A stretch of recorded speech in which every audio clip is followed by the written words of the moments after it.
Aloha, and welcome to our continuing discussion with regards to scams, ID theft, and elder abuse.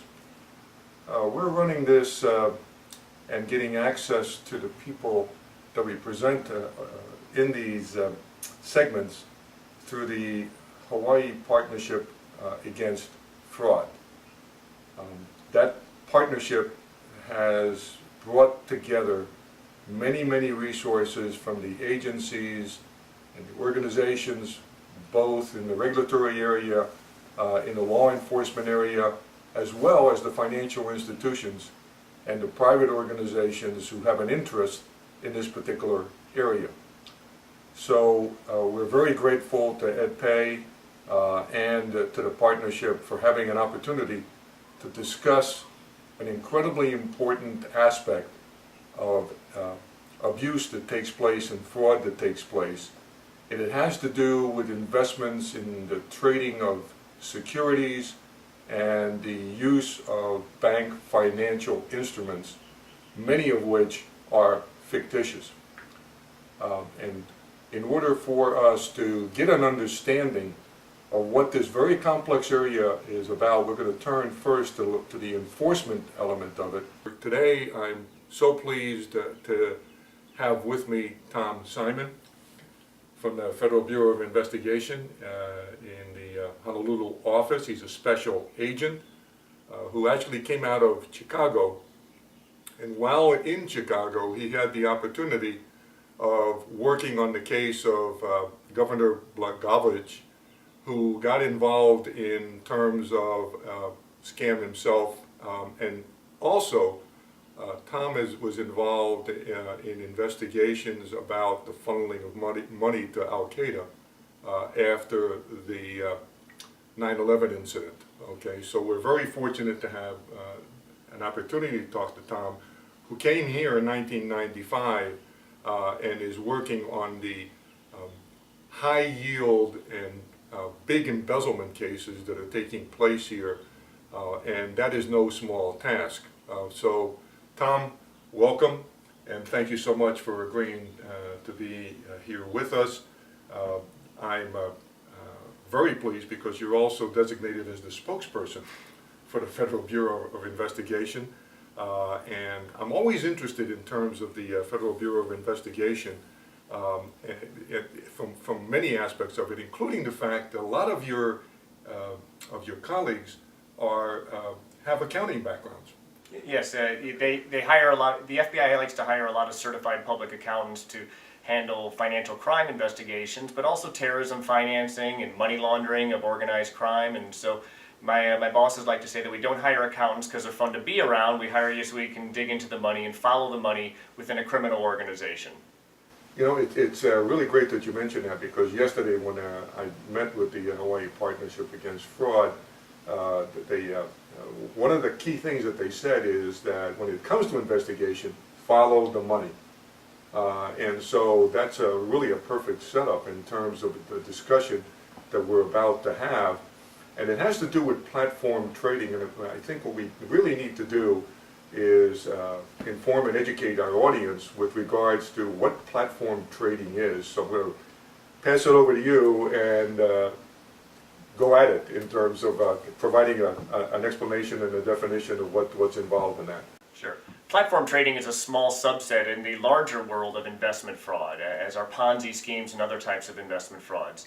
And so the key to any investment fraud case is the idea of the big lie. The big lie is that I'm going to ask you for money, and I'm going to tell you that money is going to be invested in a certain type of security, whether that's a stock or a bond or a commodity or foreign currency trading or investing in my business. But in fact, what I'm going to do is something entirely different with your money. I'm going to use your money to enhance my lifestyle, or sometimes in a Ponzi scheme, I'll use your money to give money back to previous investors to create the illusion of legitimate investment returns. So platform trading is a small lie that's often used in the terms of the larger world of investment fraud.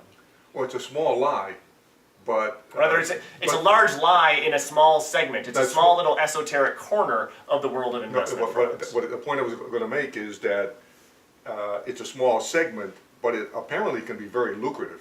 Absolutely, For the for fraudster. the bad guys. Yeah, and for the could end bad up guys. a lot of time in prison for the bad guys. And I've seen a lot of economic damage here in Hawaii and elsewhere for people who actually believe in the world of platform trading and believe this is a legitimate investment vehicle, which is why it was important for the FBI to push out some information in our public forums and in forums like this to get the word out there to the public that if someone comes offering you an investment in a platform trading program or wants to finance your business using that, you should grab onto your purse and wallet and run the other way. Obviously, a lot of people don't do that. And the question is, why? Well, the investment returns being offered by these scammers, whether it's platform trading or any kind of investment fraud, are so astronomically high, and they're also coupled with the promise of low risk. And I would maintain that there's no such thing out there in the real world as high investment returns coupled with the promise of low risk. But it seems very enticing to a lot of people, particularly people who have the kind of gambling attitude in their lives, to put their money in something like that, particularly when legitimate investments like a CD at the bank might be paying 1-2% if you're lucky. Oh, could you please let me know where they're paying 2%? Yeah, I'd yeah. love to get into them. You'd have to look pretty hard, I think, to find a bank paying 2% on a CD these days. But it's not very hard to find an investment scammer here in Hawaii or elsewhere who's going to offer you to double your money in 90 days with no risk to you. When you look at people who are involved in this area, the fraudsters themselves, what kind of background do they come with? Are they knowledgeable in the area of investment so that they can somehow sound convincing? Do they come with some sort of references that, do they get to know the person? I mean, so there's two elements to the question. What's the background of people who are involved in this? And then second, how do they gain the confidence of the victim? Sure. Let's deal with the first question first. I wish there was an easy profile for who all the investment scammers are out there. I wish I could just say it's a tall white guy in his 60s or a short local guy in his 40s. Unfortunately, it's just not that easy. We have a rainbow coalition of defrauders here in Hawaii, and they really match every walk of life. Some of the common denominators, though, I've seen is that most of the investment defrauders that we see here in Hawaii victimizing local citizens are not, in fact, licensed to do business in the world of investments in the state of Hawaii. So not licensed. Right, so not licensed. So you can immediately, if someone's offering you an investment vehicle, you can immediately contact the State of Hawaii DCCA Securities Enforcement Branch and ask the very simple question, is this person licensed to offer investments in the state of Hawaii? Now, that's not to say that it's a good investment. It's not to say that they're not a con man, but it's just an easy first stroke, that if you ask that question about license, we're going to get into a world of, is this person an investment professional or not? So a license to be an investment professional, what is it that it gives the individual the right to do in the investment world? To sell securities and investments in the state of Hawaii. How about advising on securities? Now, there is an investment advisor certification that I believe is different, and keep in mind I'm not a securities regulator. I look to my friends at the DCCA for some expertise there, but I can tell you that in every single one of the cases that I work jointly with these regulators, with the exception of just a couple, one of the first steps we do is say, is this person even licensed to conduct this business in the state of Hawaii? Okay. And quite often, Leo, the answer is no. Okay. So then let's move to the second element of it. How do they get access to potential victims, and then how do they proceed to reel them in? Sure. It's usually a two-step process. The first step is oftentimes people who are going to be committing investment frauds look for people with their own affinity group. And we define that broadly. So it could be fellow members of your church, fellow members of your religion, fellow members of your ethnic group, fellow members of your community, fellow members of your Pop Warner football team. We see it all, but people tend to victimize, at least their first wave of victims, people that they know from an affinity group, because that gives a sense of trust, right? A Filipino is shocked to learn that another Filipino might actually rip them off. Someone who goes to a Mormon church on the North Shore is shocked to learn that a fellow Mormon might rip them off. And so oftentimes people take their guard down a little bit when they're dealing with people within their own affinity group, thinking that this person is like me in this particular way that's very important to me, therefore they won't be stealing from me.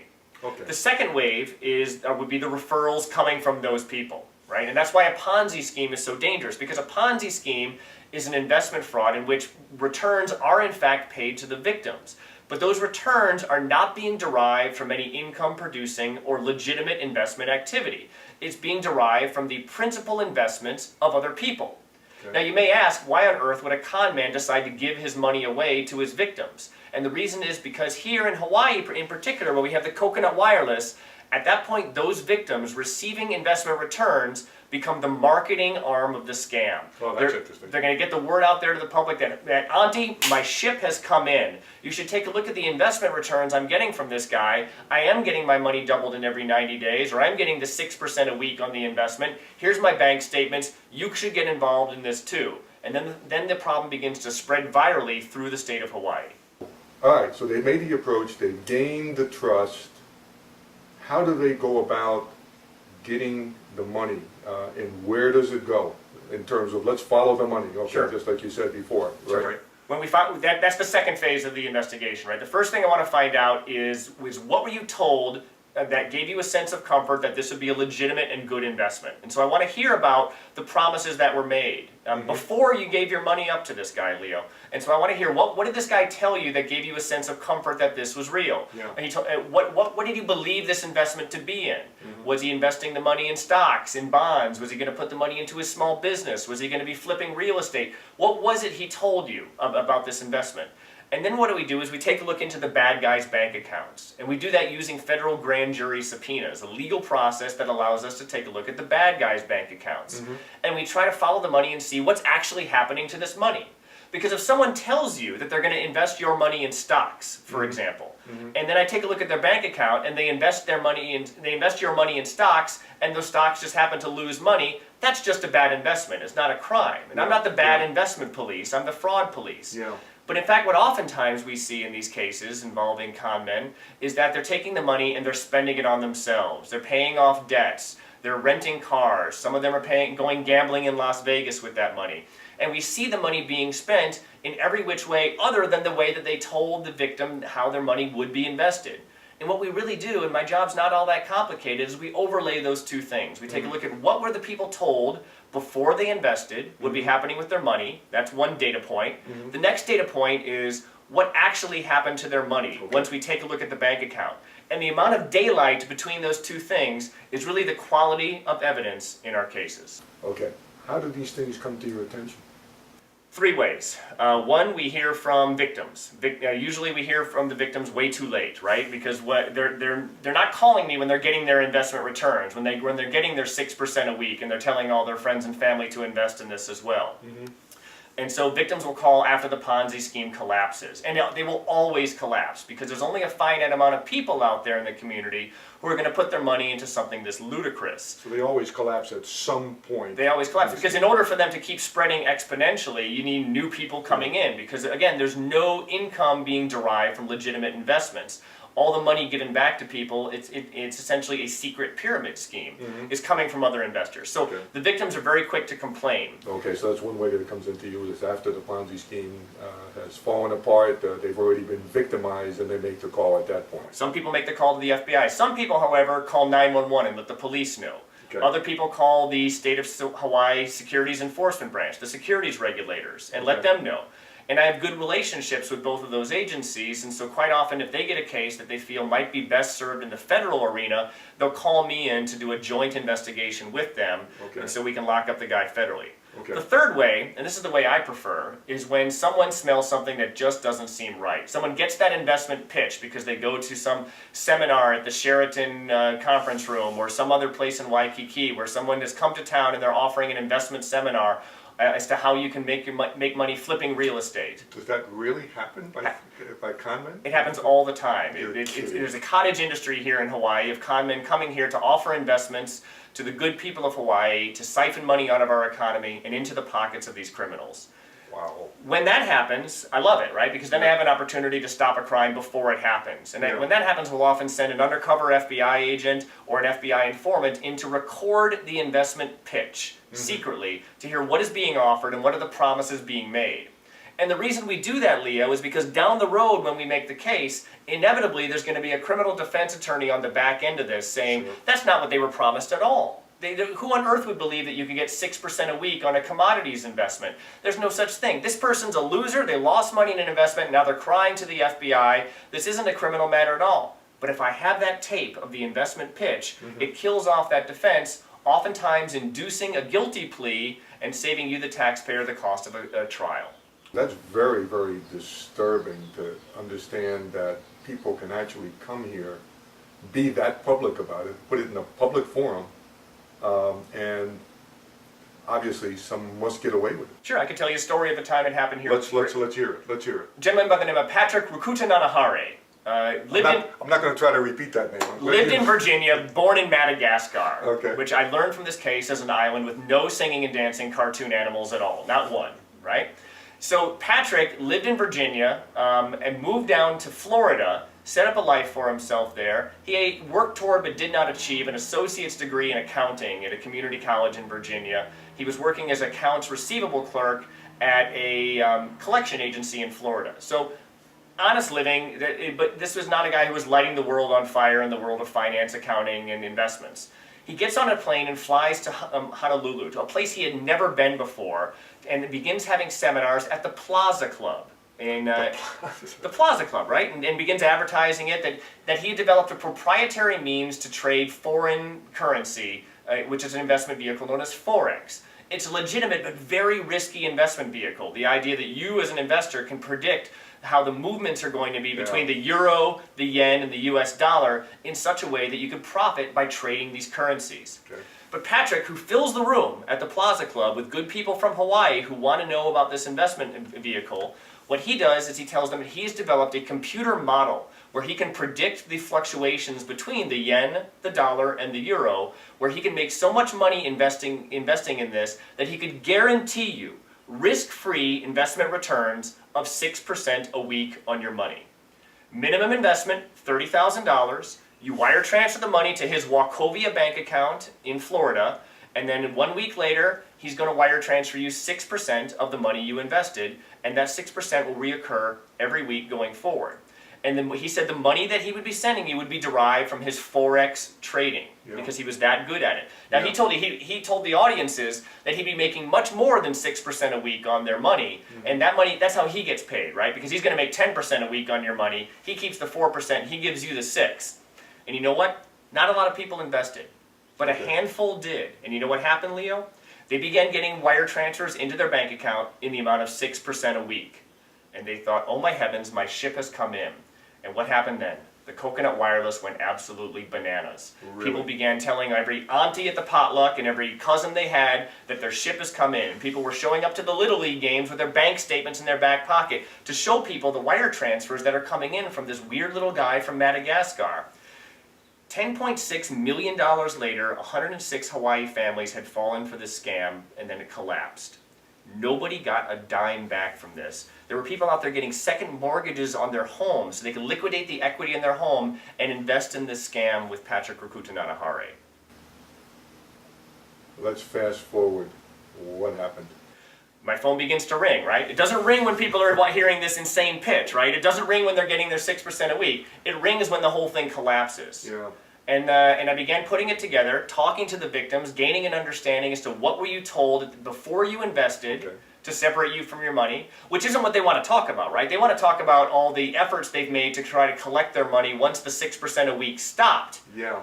And the stories they were getting from him, and those are interesting, but what I really want to hear are the lies you were told to separate you from your money before you invested. And it was consistent. Everyone had the same story. He had a PowerPoint presentation he handed out making these promises, making these assertions of his historical success in the world of Forex. And once we pieced it together and found what he was actually doing with the money, in that he was taking a lot of the money and cycling it back to pay people the 6%, very little, if any, Forex trading actually happening, and most of the money he was just spending on himself, on living a lavish lifestyle in Florida.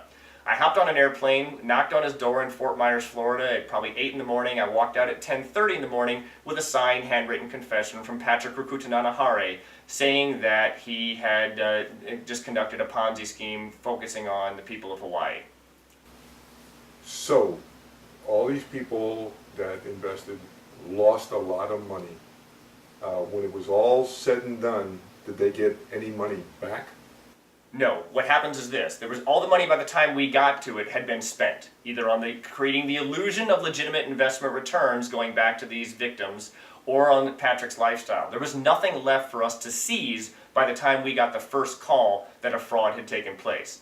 Now, there is a cold comfort that when Patrick was sentenced to prison, I think he got 8 years, he was also sentenced to pay restitution to all of his victims. The problem is this: when Patrick gets out of prison, his earning potential is going to be severely diminished. This guy was never a guy who made a lot of money legitimately, and because he was not a U.S. citizen, he's going to be deported back to Madagascar, a nation he hasn't lived in since he was a little child. So the odds of these victims ever receiving any money, despite the judge's well-meaning order of restitution, are really very slim. Wow. How long did this go on for? I think the Ponzi scheme itself, from the initial pitch to its collapse, took about 6-7 months, and then the investigation took about a year thereafter. And the overall losses were over $10 million. Yes. That's just astounding, astounding. But it happens again and again and again here in Hawaii. I wish I could say this was an anomaly. The dollar amounts were rather high, and the pitch from Patrick to the people of Hawaii was more outlandish than most of the scams we see here. Mm-hmm. But this is what keeps me going every day. This is what I do all day long, 50 hours a week when I'm not talking to media. I'm out there investigating these cases, and there's no sign of there being a kink in the hose, and this flood of money from the good people of Hawaii into the hands of con men never seems to be stopping here. Now that individual actually came here and was physically present. Yes. Are there similar schemes, and are they successful via the internet? Most of the investment opportunities that are being offered here that are scams, oftentimes they're being offered via the internet, but at some point there's a face-to-face meeting with the bad guy. Yeah. I don't think the people of Hawaii are very interested in, they're smart enough to know not to just send money to strangers that they meet on the internet who are promising them the moon and the stars, right? Mm-hmm. So at some point someone needs to come here and usually put their feet on the ground to make the investment pitch. Now again, the people of Hawaii can't be held entirely blameless themselves, because we have lots of local people who are messing with other local people in investment fraud scams, and we've had local people ripping off people from the mainland in investment fraud scams. So you see every iteration possible. It's not a situation where we can like shed a tear for the people of Hawaii that these folks in the mainland are coming to rip them off, because the majority of the cases that I find myself investigating, the bad guys are homegrown.